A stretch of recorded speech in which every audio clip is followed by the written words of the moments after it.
Okay, so the first issue or debate that you're going to consider is an issue around gender bias. Okay, so there are 4 key terms within this that you need to be aware of.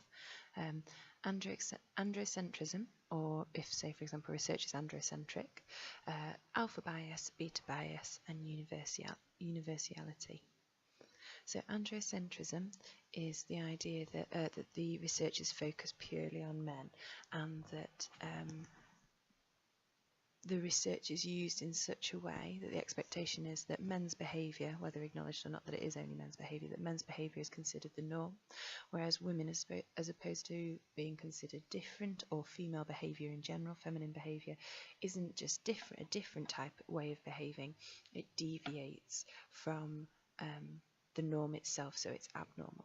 So in a non-androcentric kind of approach, it would be that the view that maybe men and women behave differently, and that there isn't particularly one behaviour isn't normal and one is abnormal, they're just 2 different ways, which would perhaps be moving more onto alpha bias.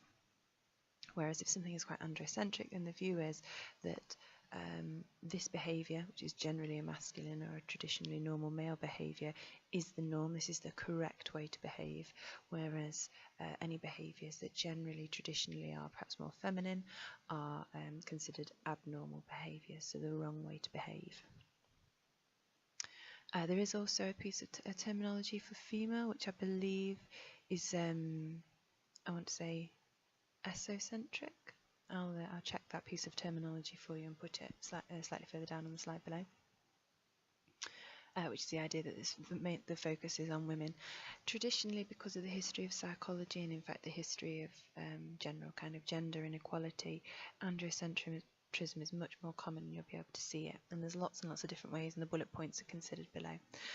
So until quite recently, then generally it was only men who were allowed to study anything particularly academic, and if anything, psychology was one of the more forward-thinking of the subjects, the studies of whatever it may be, the ologies, because women were quite swiftly, because it was a newer science, were quite swiftly allowed to study it. However, there was times when women weren't allowed to study it, and because of the general kind of gender inequality within society, men mostly were the ones initially who were the kind of significant psychologists. And if you're asked to name like the top 10 psychologists, you would generally find that people go for Milgram, they'll go for Freud, Bandura, Skinner, all of those. They are all the top psychologists, particularly in the start of psychology. The founders, Wundt himself, were male psychologists. So there's an argument that automatically, because it's mostly male-based, male-dominated environment, that women's questions that women would be interested in aren't quite so significant, wouldn't be considered in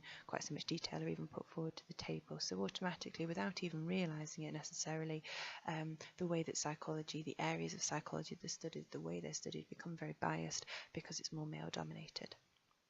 Also, the research itself is very biased. That you have samples which are made, and you would describe a sample as androcentric, or a piece of research as androcentric if or suffering from androcentrism if the sample is mainly male. And one of your tasks later on in the slides is to kind of list all of the different bits of research and kind of identify what you think they are. And of course, any sample that is predominantly or only male is androcentric. So the idea would be that we're only collecting information about the way that men would behave in a certain situation, so without wanting to do too much of the work for you, but you've already got Ash, you've got Milgram.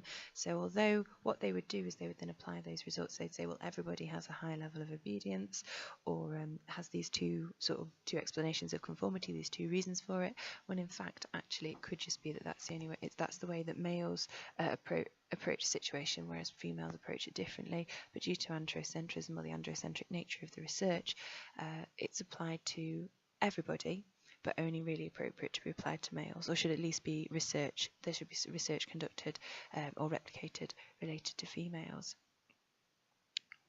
And Milgram, I'm sure you looked at that with Andy. Milgram did go into and look at different how women responded to obedience, and from my memory I think they had very similar results. So of course the research would no longer necessarily be androcentric, although there could still be debate around the fact that because it was developed by Milgram, because it was delivered mostly by male psychologists, is there still an element of bias within that?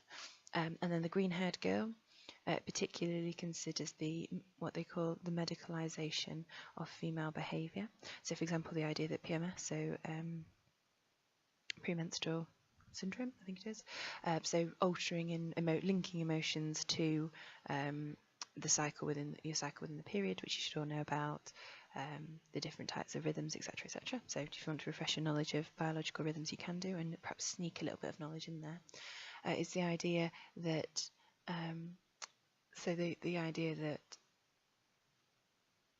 emotions that women display are abnormal, so they're not an appropriate response to an environment or a situation.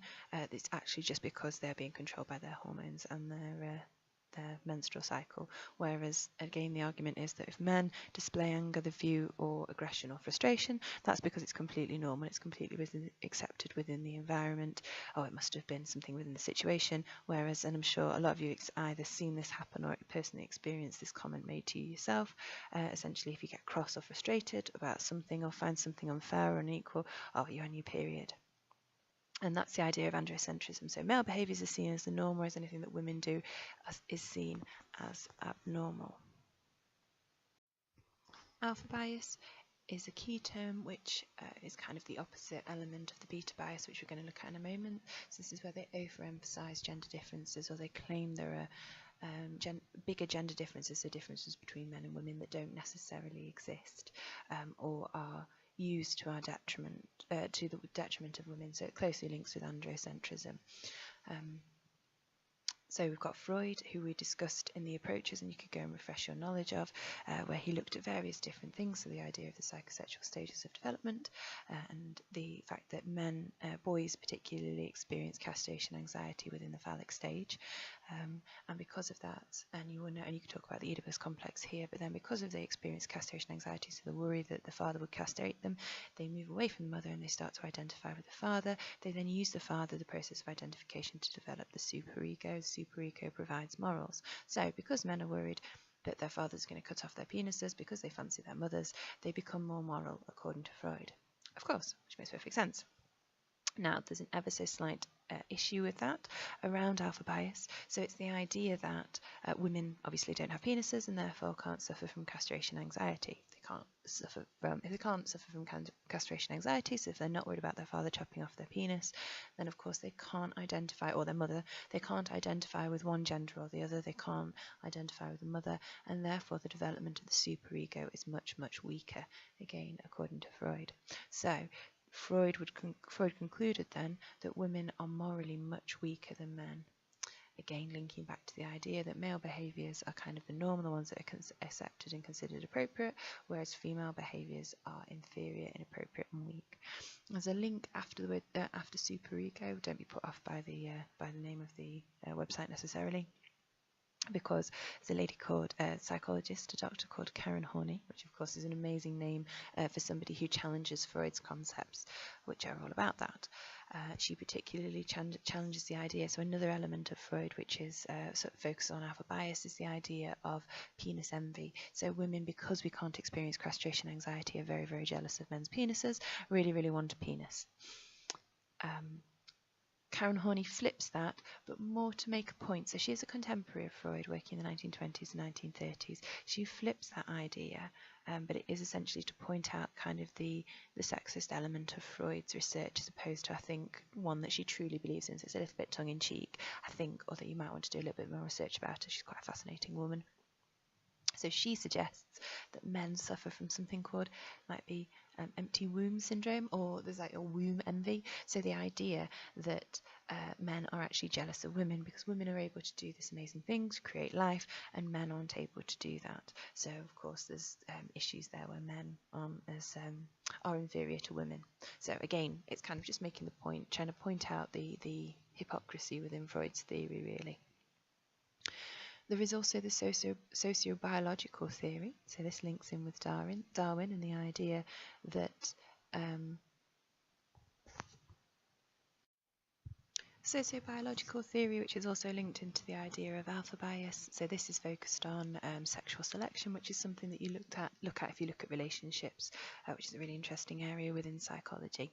So sociobiological theory is the idea that due to evolutionary pressures, men and women approach sex in very different ways. So men are evolutionarily designed, so biologically designed, to seek out as many women as possible to impregnate, because of course the amount, the kind of the effort or the cost of childbearing to him is very, very minimal. He provides a small amount of sperm, which his body is constantly able to reproduce and increase.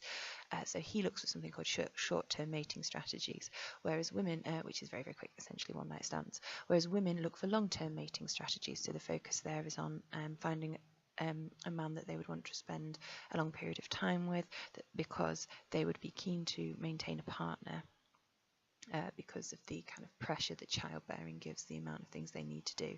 So in comparison to the sperm, which the body recreates constantly, women have a finite, so a limited number of eggs which can be provided. They have a certain age with which they remain fertile, which men don't have. So men can remain fertile for a long period of time. If you think about very famous celebrity fathers who are quite a lot older than maybe the mothers of the children.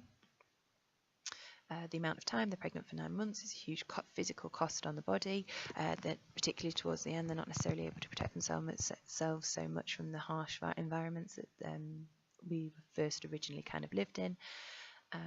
And then of course afterwards, when the child is born, there's a period of time where the child can only eat breast milk and can't survive on solid food, so they have to maintain physical care for the child as well, which men can't provide.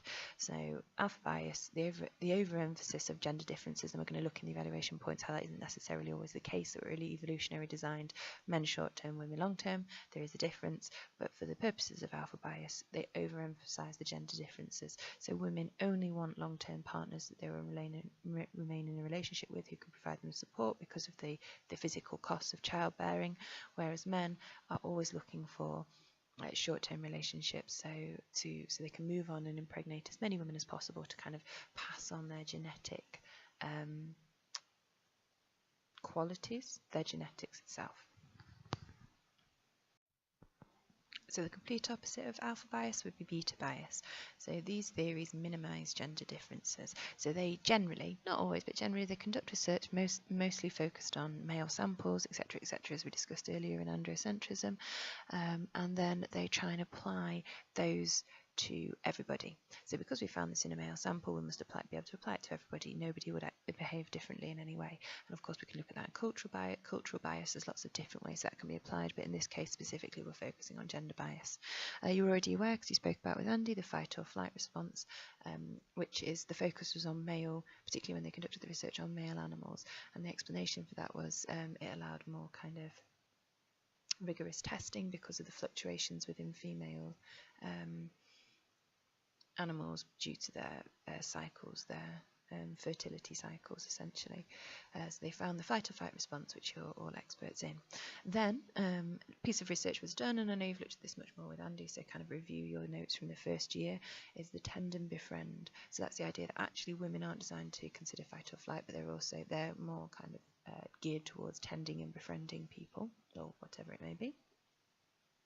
Please bear in mind, as I discussed in an earlier slide when we look at the specification, this is all about re-looking at research and information. And ideally you want to avoid learning as much new stuff as you can, but applying what we're learning now, the gender bias, to previous year 1, year 2 topics. That'll save you a lot of time and effort and sort of revision as well.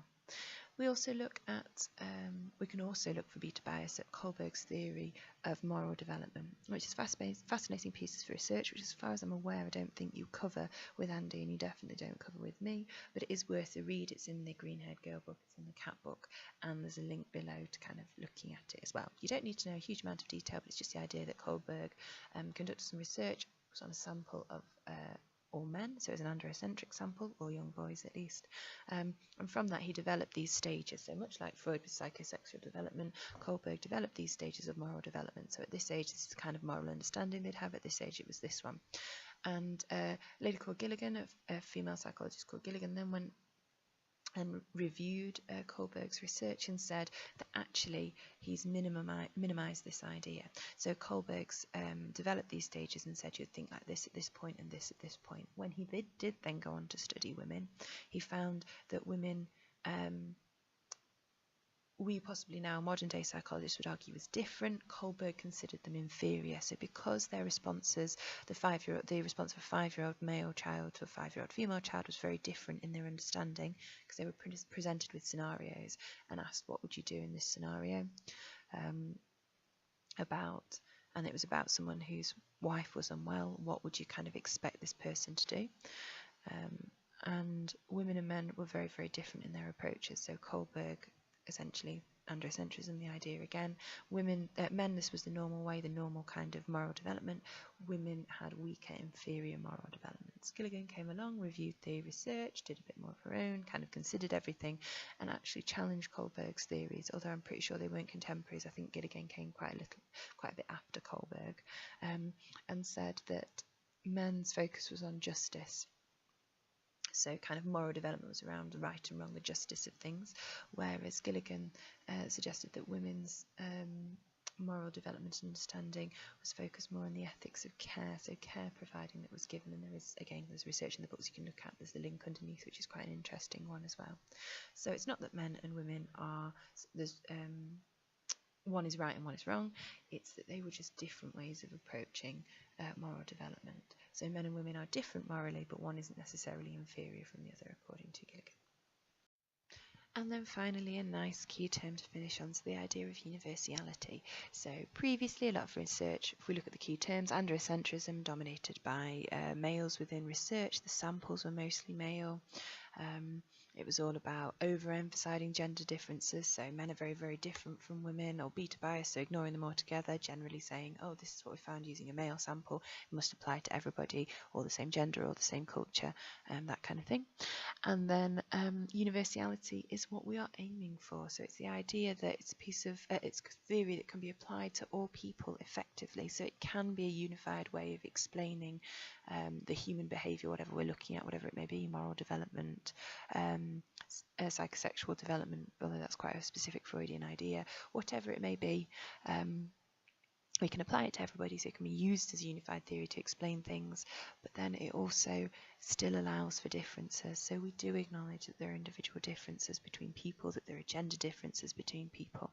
And as you can imagine, that's an extremely challenging thing to aim for, but it is really vital that in psychology we do aim for an unbiased theory which can explain human behaviour whilst being flexible enough to acknowledge and allow for the idea that humans are different in certain ways and will respond in different ways depending on a variety of different things.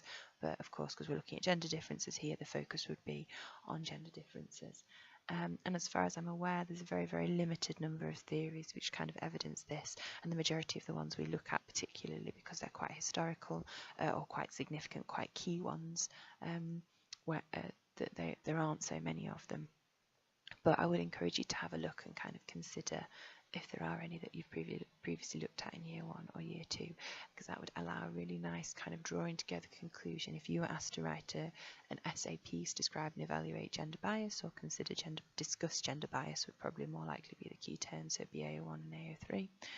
It'd be really nice to be able to draw to a nice conclusion the idea that there is, we're striving for universality in theories, and this is a theory that kind of closely tries to link and tries to achieve that, although it is quite difficult. Evaluation points of gender bias are a little bit different to some of the other traditional kind of research methods or theories kind of evaluations that you've done. So the chances are the question will be more along the lines of discuss the issue of gender bias within psychology. Because obviously evaluation points, really, you don't really want to talk about the strengths and weaknesses of such of gender bias. Well, essentially there's only, the fact it exists, there's only weaknesses relating to it. However, so it's more of a discussion. Your AO3 is kind of, so structuring is even more important here, but it's more of a consideration of gender bias and the impact that it's had. So focusing kind of on initially the first top bullet points on the PowerPoint slide, probably you would generally expect to fall more into the weakness, the issues of gender bias. But then the second bullet point is perhaps looking more at the strengths or how we've moved forward from that issue. The next 3 slides after that, maybe a couple more if I've added some more, are images of the green-haired girl. There's loads of information in the cat book as well, and there's a couple of bullet points you can see at the bottom there for tutor to you, which I can highly recommend. Okay. So the impact of gender bias. Well, of course, the impact of theories that suggested that women are weak and morally inferior are obviously, and inferior in lots of other ways, are obviously significantly very, very damaging.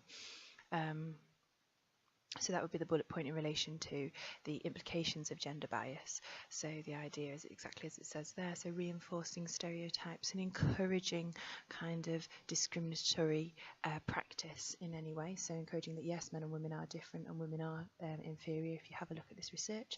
This also happened, and again we'll have a look at this in cultural bias, but the idea that when IQ tests were first tested and for various different methodological reasons, it provided people from non-Western backgrounds to make them look like they had a lower IQ, whereas in fact it was the issues within the test itself. So it reinforced that stereotype of people who aren't white as not being very intelligent, and this of course would be the same idea. So although you might not realise it, a lot of the reasons why we believe that women perhaps are morally inferior, weaker beings, particularly when you think about the Victorian period moving into the 1920s and so on, Freud was extremely influential, and part of that was 2 things. So of course it was reinforcing a stereotype that already existed, but also people were jumping on this research to go, look, this is a stereotype, this is a piece of research that demonstrates this is the case. So it's quite significant. And also if we treat female behaviour as abnormal as opposed to different to male behaviour, then that can have huge problems. So it talks there about, in the bullet point, it talks about pathological issues, suggesting that moving away from traditional gender roles is something that is abnormal and something that is wrong, such as if you're very ambitious as a female, then Freud would suggest that you're suffering from penis envy. So it's about reinforcing stereotypes and suggesting that the way that women behave if they move away from the traditional gender roles, and men too, of course. So if you think about how much men are teased if they move away from that stereotypical kind of strong masculine sort of image that they're expected to be provided with, and it's considered pathological, which means abnormal, which means something that should be treated because it's wrong. So that's a huge problem with gender bias, of kind of causing problems with within society itself. And then of course the scientific, which is always what psychologists are more interested in, or at least examiners, the scientific element of it as well. So if we're taking part, if we're conducting research that is suffering from gender bias, then we are essentially creating invalid, or you should never say invalid of course, but research or theories that lack validity. So for a long time we had an inaccurate or a view of moral development and fight or flight response, or a limited understanding because the research and the theory suffered from gender bias. And the same, if you have a look on the, I think it's the second bullet point in with the images on, they talk about institutional sexism. So there are lots and lots of different reasons. So that demonstrates reasons why research suffers from gender bias and therefore lacks validity. So you could talk about a weakness of or an issue with gender bias is the fact that it led to research that lacked validity. A lot of the research, the methodological research that is used has issues with gender bias, so women are kind of misrepresented by that methodological research, therefore reducing the validity of the theories that are presented. So it's a big issue if you ever read the institutional sexism notes from the green-haired girl, and also there is information in the cat book and the bias in research methods, although the green-haired girl's a little bit clearer I think, but both are really, really useful to use alongside each other. And then ways of reducing gender bias, so a strength or something that's come out of the idea that we acknowledge that gender bias exists within many, many different forms, but particularly within psychology, and that it is damaging both to men and to women. Is that we want to reduce it, and we're working forwards towards. So your point is initially that gender bias reduces the validity of research, we're now working towards ways of reducing gender bias to remove both of the previous issues, to increase the validity of the research, but also to reduce the damage that gender bias has previously caused, reinforcing those stereotypes, etc., etc. So ways that psychologists have gone around reducing gender biases: there was the development of feminist psychology, which acknowledges that there are biological differences. However, they feel that they've been overstated. So they acknowledge there are biological differences between men and women, but they think the key thing that drives significant noticeable differences between men and women is kind of the social element of that. So society's understanding of gender as opposed to the biological differences. There are some biological differences, but so society is the key driver in making men and women noticeably different within their behaviours, within their mathematical skill. And there was an interesting graph that I came across that demonstrated, although I didn't look into it closely when I was doing a little bit of research for this, that demonstrated the idea that women's maths ability was directly correlated with the stereotypical nature of view of their partners. So the more that their partners had a strong view of the stereotype of femininity and masculinity, the lower that person's ability was at maths. So just by having people around you who adhere to those stereotypes or believe in those stereotypes, it actually means that you lead towards them as well. And there is some research, Egglesy 1978, which acknowledges that women consistently are found to be weaker, or were in 1978. Perhaps we'd like to think maybe not so much anymore now, but we'd like to think not so much anymore, but of course who knows.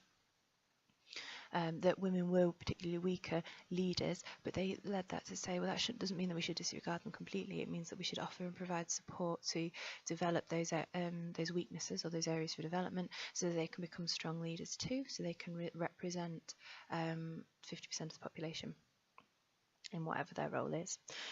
Again, it's a gender bias. Acknowledging gender bias also promoted effective research. So it meant that what we had to do is we had to reassess the way that we did research. We shouldn't do lazy research anymore. If it's easiest to collect a male sample, we shouldn't go, oh, we'll just collect that sample.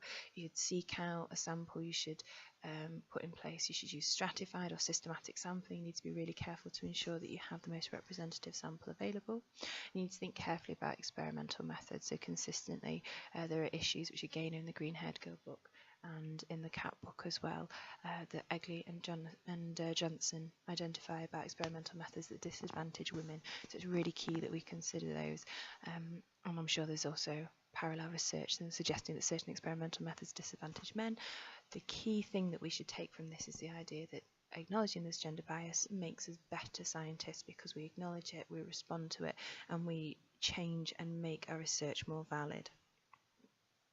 And then there's the concept of reflexivity, so the idea that we, again, similar sort of thing, but this time focusing particularly on the researcher themselves. They acknowledge that they are driven by gender bias. So of course, if you have a particular gender that you identify with, either male or female, or if you don't identify with any gender at all, that definitely has an impact on your approach to any research that you do and your understanding of any biases that exist. And instead of kind of going, well, we may as well not bother doing any research, or we should ignore that completely because we're biased and I don't want to deal with that, what we should do instead is we should acknowledge that because of our experiences, we are biased in some way, even if we don't feel that we are, and we need to reconsider and respond and use that bias either in a positive manner, or kind of use that bias and try and reduce it and remove it as much as possible, kind of consider it statistically and get rid of those issues. And then also another key thing with identifying that gender bias exists is that it encourages, particularly alongside feminist psychology, to re-examine traditional assumptions that are made. So previously we referred to the biosocial view, or Darwin's view of sexual selection, that men should seek out short-term mating strategies, whereas women should seek out long-term mating strategies. And then there's a link below, and there's loads and loads of research to suggest that actually that's not the case, and this is advantageous sometimes for women also to seek out short-term mating too, because of course these men that are having one-night stands, who are they having the one-night stands with? So women must be willing to engage in short-term mating strategies, and there's several different ideas for that. including women encouraging that they get a wealth of different genes for their children to kind of remove the difficulty. If they kind of just had all of their children from one person and there was some genetic defect, then that would mean that their genes weren't carried on, so that was encouraged. And also it was used as an idea to support women to remove themselves from disadvantage? No, that can't be right. Not very good. I'm sure you can think of a far better term than me when you're writing your essays, but remove themselves from relationships that aren't positive in some way. So bearing in mind when we talk about Darwin, we are talking about from a very, very long time ago within history, where evolution is kind of built up far prior to when we kind of lived as the social beings that we are today and the civilized society that we are today. But that's the basic idea. So a basic strength of the gender biases, it's made us reconsider and re-examine assumptions, applying that effective research whilst acknowledging that potentially we are slightly biased, to really, really gather the most effective, most valid possible that we can, sort of reliable, think of the features of science, blah, blah, blah, research that we can. So it is really a positive thing for both for men and for women in psychology in general. And there is a link at the bottom as well, you can have a look. Where Tutor to You have put some notes down about issues evaluating gender bias as well.